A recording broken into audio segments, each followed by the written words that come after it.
Assalamualaikum warahmatullahi wabarakatuh. Selamat pagi, perkenalkan saya Kusmira Agustian, salah satu dosen pada program studi D2 Konstruksi Fondasi, Beton dan Pengaspalan Jalan, Akademi Komunitas Negeri Aceh Barat dengan NIDN 13020889901.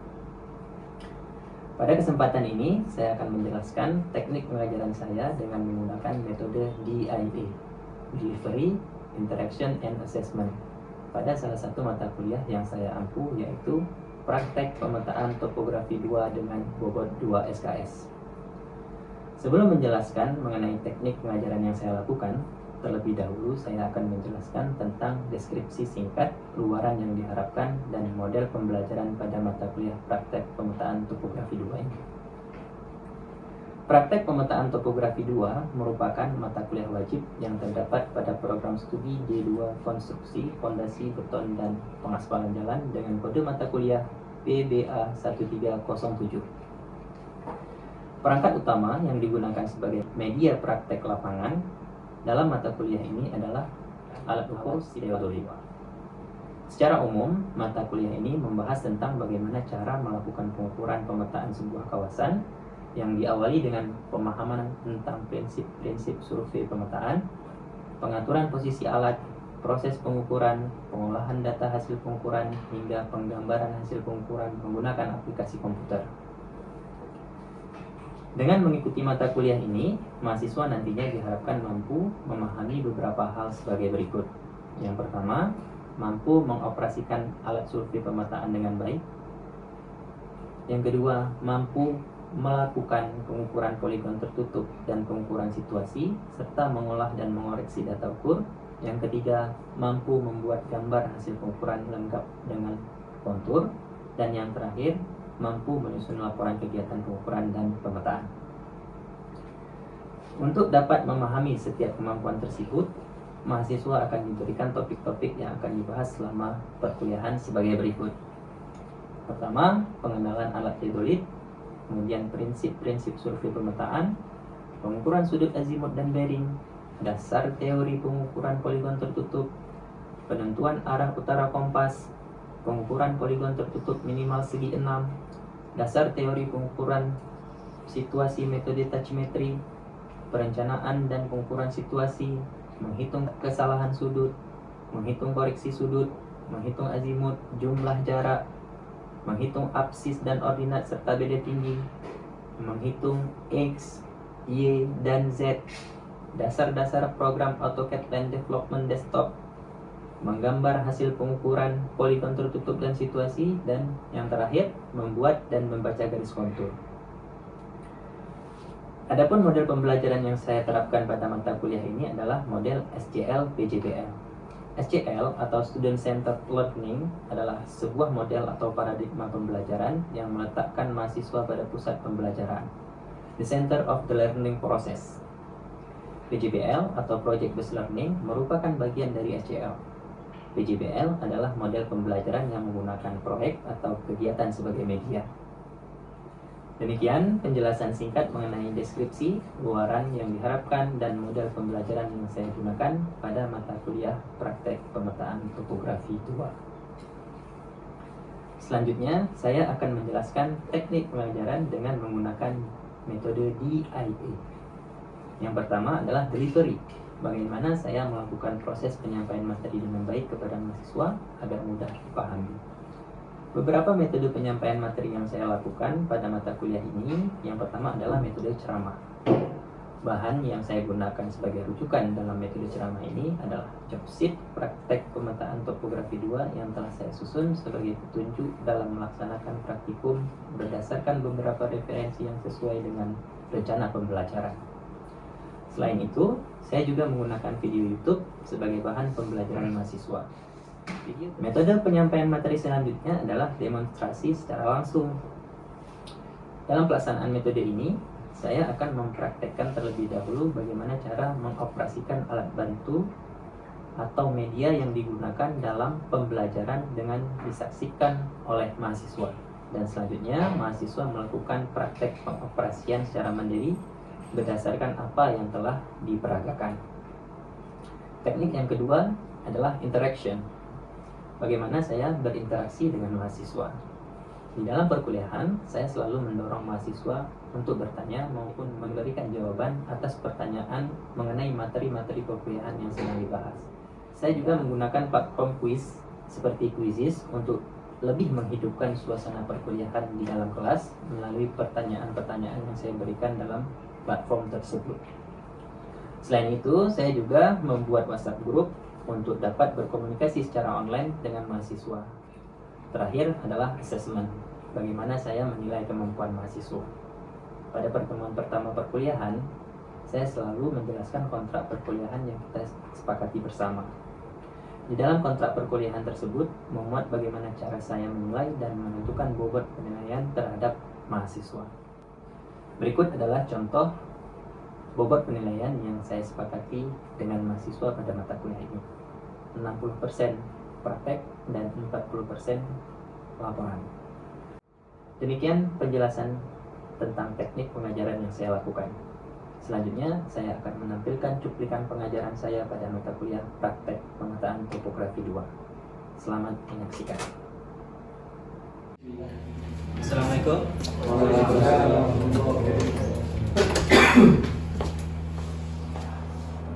Sehat semuanya?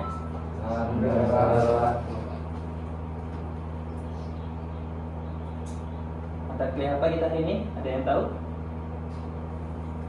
Praktek pemetaan topografi 2. Nah, untuk praktek pemetaan topografi 2 ini kita nantinya menggunakan alat ukur teori. Karena ini pertemuan pertama kita, mungkin saya akan menjelaskan sedikit tentang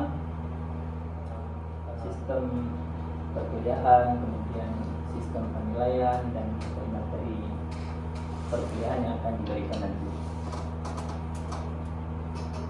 Yang pertama mungkin terkait materi perkuliahan ya.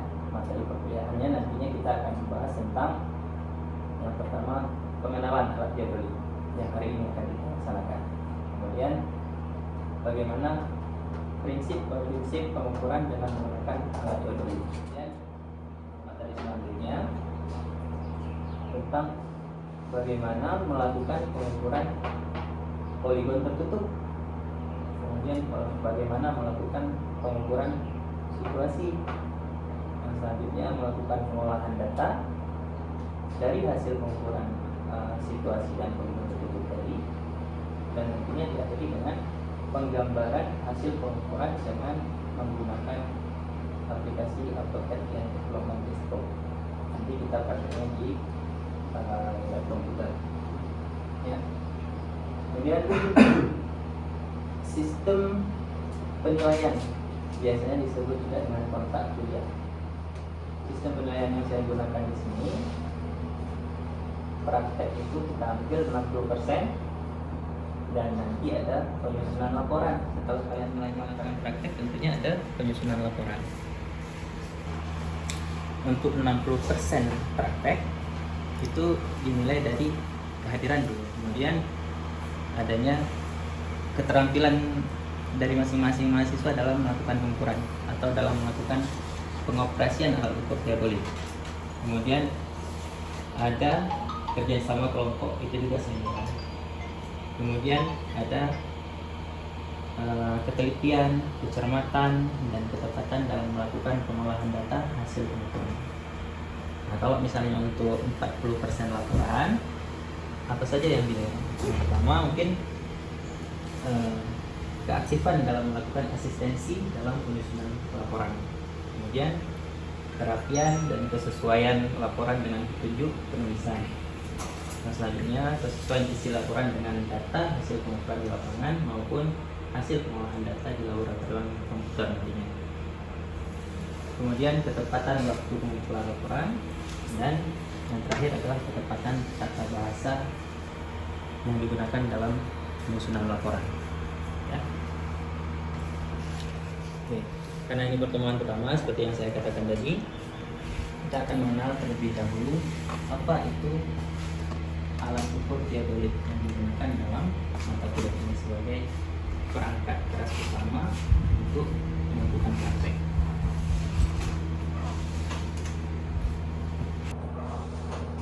Nah, ini agenda kita ya hari ini untuk mengenal alat ukur teodolit itu.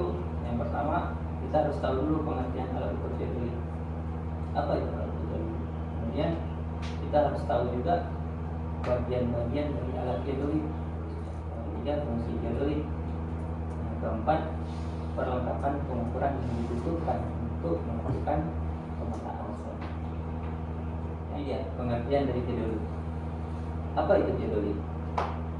Teodolit adalah instrumen yang dirancang untuk menentukan tinggi tanah dengan pengukuran sudut, yaitu sudut datar dan atau yang dinamakan sudut horizontal, dan sudut tegak yang dinamakan sudut vertikal. Ini dia komponen dari teodolit. Yang pertama itu ada carrying handle. Yang ini fungsinya untuk memegang alat, mengangkat, memindahkan ya. Kemudian ada carrying handle clamp screw yang ini. Jadi carrying handle ini bisa dilepas dengan baut. Kemudian ada optical sight atau biasa disebut scissor. Untuk fungsinya untuk apa? Untuk membidik kasar target sebelum kita gunakan bidikan dengan menggunakan teropong ya. Kemudian ada lensa objektif ya, lensa yang terdapat pada teropong. Kemudian ada horizontal axis, itu merupakan titik batasan untuk mengukur ketinggian alat dari atas patok atau dari atas tanah dengan menggunakan meteran ya. Kemudian ada optical plummet. Ini fungsinya untuk apa? Untuk mengikuti posisi alat tegak lurus dengan posisi patok yang kita letakkan di bawah alat sebagai acuan. Kemudian ada power switch. So, di sini kemudian tombol untuk menghidupkan atau mematikan alat. Kemudian ada circular level. Circular level itu adalah info kotak. Salah satu fungsinya untuk mensenteringkan alat supaya tegak lurus. Kemudian ada teleskop focusing ya, gambar sebelah kanan ya. Ini dia. Ini untuk memperjelas hasil bidikan yang kabur. Jadi supaya tidak kabur kita gunakan ini. Kemudian ada diopter ring. Diopter ring itu untuk memperjelas ketika kita membidik target melalui titik ini, pasti akan terlihat benang warna hitam, tandanya plus ya. Nah, ketika benang horizontal. Dan itu kalau misalnya kabur bisa kita perjelas dengan menarik. Kemudian ada plat level. Plat level itu info tabung. Tujuannya sama untuk menentukan alat itu tidak lurus dengan patok. Kemudian ada leveling screw. Leveling screw itu struk ABCD yang digunakan masih mengingat alat juga. Kemudian ada battery mounting button. Ini bisa kita lepas untuk memasukkan baterai supaya alatnya bisa dihidupkannya. Vertical clamp ini pengunci sumbu vertikal. Kemudian ada vertical angle screw, ini dia untuk menggerakkan sumbu vertikal secara halus. Kemudian ada horizontal angle screw. Horizontal angle screw yang ini untuk menggerakkan sumbu horizontal secara halus. Kemudian ada horizontal clamp, pengunci sumbu horizontal, dan base plate, plat dasar. Ya, jadi semua bagian alat teodolit itu punya fungsinya masing-masing dalam mendukung proses pengukuran pemetaan sebuah kawasan ya. Oke, sampai sini dulu. Ada yang bertanya kira-kira? Nah, kalau ada yang bertanya coba. Kemudian ini fungsinya untuk apa? Untuk bisa. Fungsinya untuk menembak besar. dasar target ya. Sebelum kita membidik menggunakan rokok, ada baiknya kita membidik rambu pendidikan dengan menggunakan penembak kasar office ya. Oke. Nah ini dia fungsi teodolit. Fungsi teodolit adalah untuk dapat mengukur ketinggian suatu lahan, atau bisa dikatakan ketinggian ini adalah elevasi ya. Ini yang kedua, mampu mengukur sudut ketinggian tanah dalam pemetaan yang sulit.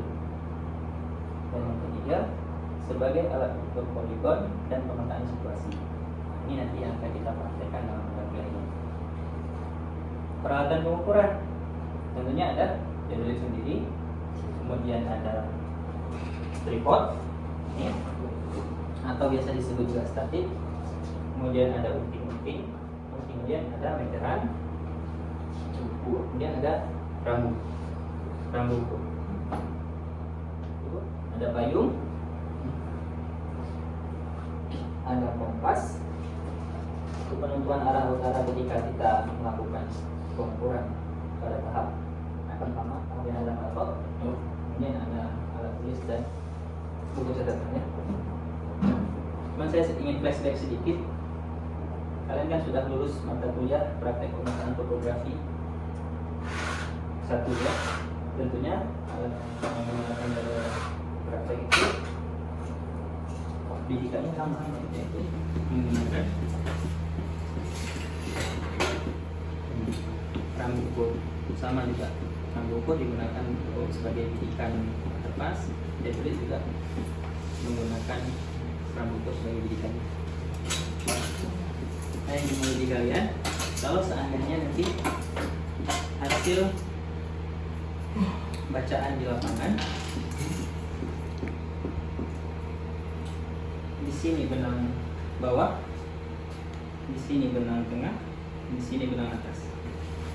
Coba dari Suzali dulu baca berapa? Benang bawahnya berapa? Benang tengahnya berapa? Benang atasnya berapa? 13.00 Pak, benang bawah. Iya. Nah, benang tengahnya 13.50. Iya. Benang atasnya 14. Iya. Melidah? Ada yang beda mungkin bacaannya? Sama. Sama. Sama. Joli? Sama. Merah sama juga ya.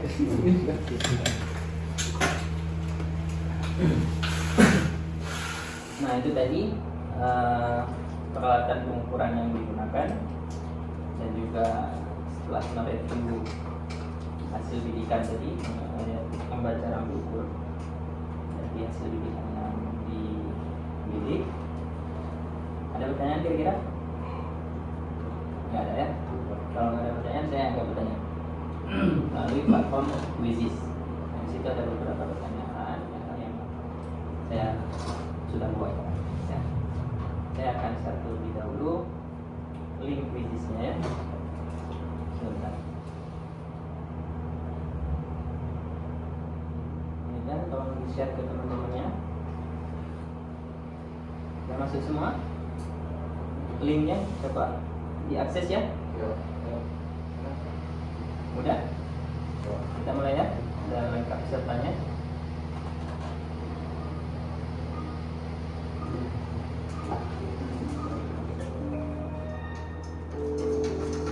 Tinggal wajar ya. Yang lain sudah selesai.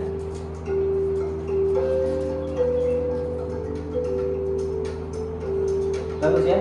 Jadi nilai rata-rata kelas kalian itu 90.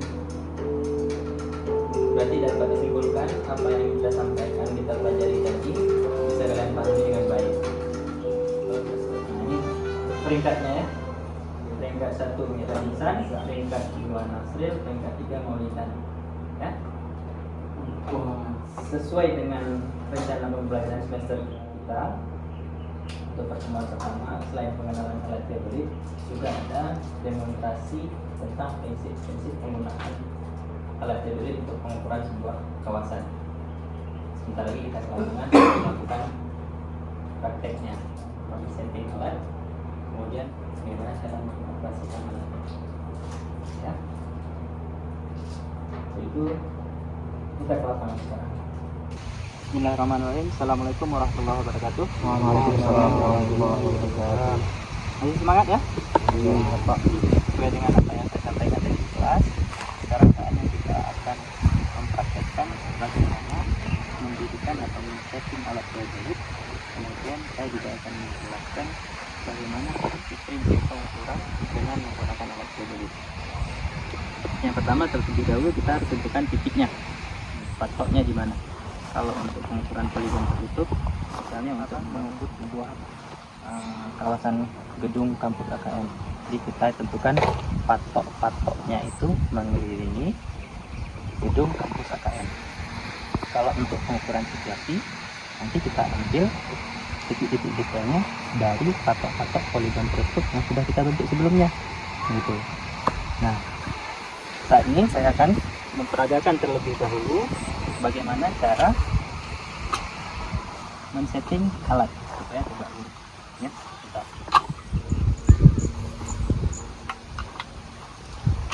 Ini untuk mengatur statis atau tripodnya itu, kita berdirikan dia, kita angkatnya kurang setinggi dada kita untuk membuat kita nyaman dalam melakukan kondisi kita.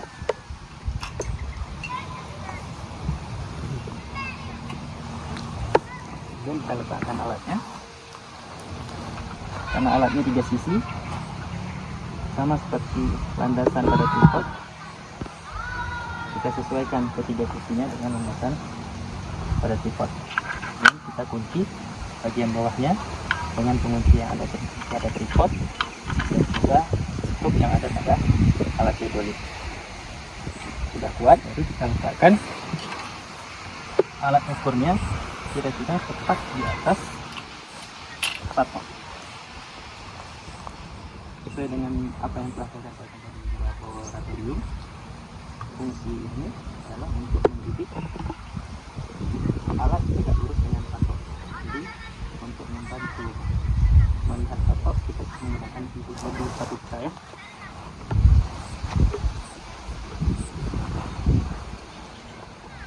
Kira-kira sudah tepat, baru kita melakukan penguncian daki ini menggunakan ketiga kaki tripod ya. Yang pertama ini satu dulu kita kunci, kemudian kita cek kembali bagaimana posisi alat dengan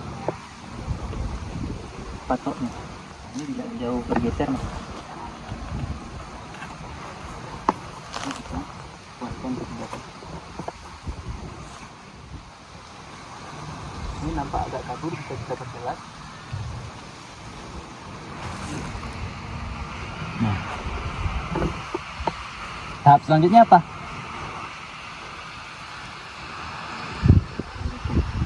Ya, sentingkan lipo, baik lipo tetap maupun lipo tabung. Nah, ini posisinya masih belum senting. Caranya, tekan di bagian kaki tripod, baru kita gerakkan kemana arah gelembungnya meminta untuk bisa dimasukkan ke dalam lingkaran ini.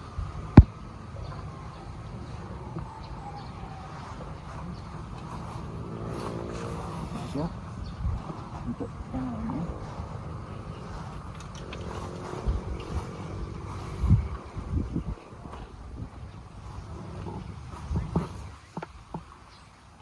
ketika nipo kotak sudah masuk ke dalam lingkaran, selanjutnya kita harus mencantumkan nipo tabung.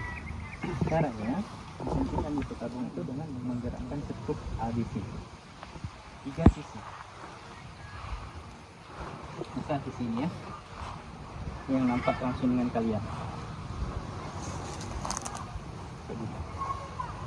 Ini nipo tabungnya, ini skrup ABC-nya. Jadi kita harus menggerakkan skrup ABC-nya itu, jika keluar keduanya, jika ke dalam keduanya.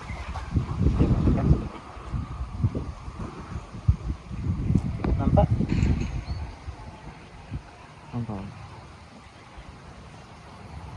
Itu sudah 3 sisi ya, sesuai dengan sisi-sisi yang ada pada alat maupun pada tripod.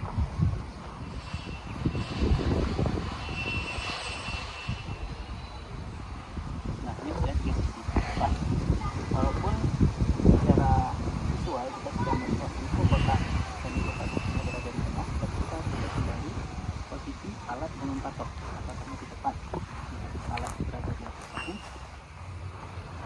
ini terjadi pergeseran.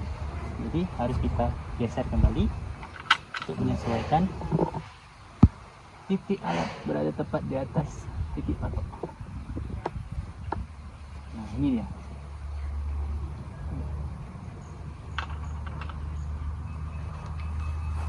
Nah, kalau misalnya sudah seperti ini, sudah centering alat tegak lurus patok, kemudian info kotak dan info patok sudah berada di tengah-tengah, maka pengukuran dapat dilakukan. Saya ingin setiap dari masing-masing kalian untuk mempraktekannya. Setelah tadi saya mendemonstrasikan bagaimana cara men-setting alat, saya mulai dari Suzarli terlebih dahulu, ya. Selanjutnya diikuti oleh teman-teman yang lainnya. Jadi setiap kalian harus melakukan praktek ini supaya kalian paham bagaimana cara melakukan setting alat dan tentunya nanti bagaimana cara mengoperasikan alat itu. Nah, silakan Suzarli.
Buka. Nah, kita itu.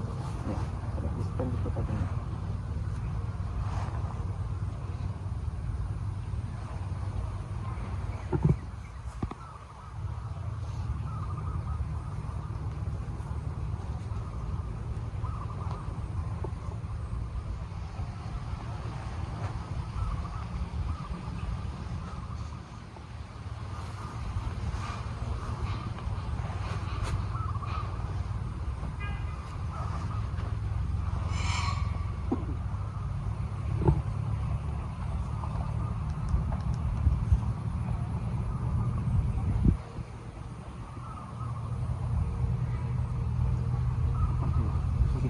Saya cek ya.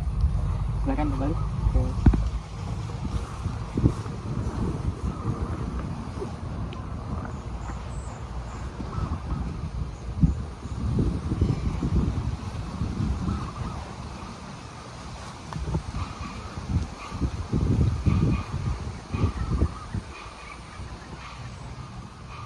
Good job, Jarli. Ya, karena ini sudah masuk waktu istirahat, jadi kita istirahat terlebih dahulu, sholat, kemudian makan siang, setelah itu kita lanjutkan kembali praktiknya. Dan saya terus terang senang melihat hasil setting alat yang dilakukan oleh Suzarli, karena kebahagiaan seorang dosen itu adalah ketika mengetahui mahasiswanya mampu memahami dan melakukan apa yang diberikan oleh dosennya. Ya. Oke, tetap semangat. Kita jumpa lagi nanti setelah istirahat. Saya akhiri. Assalamualaikum warahmatullahi wabarakatuh. Waalaikumsalam warahmatullahi wabarakatuh. Demikian cuplikan pengajaran yang saya lakukan pada salah satu mata kuliah yang saya ampu di program studi D2 Konstruksi Pondasi Beton dan Pengaspalan Jalan. Semoga bermanfaat. Assalamualaikum warahmatullahi wabarakatuh. Vokasi kuat menguatkan Indonesia.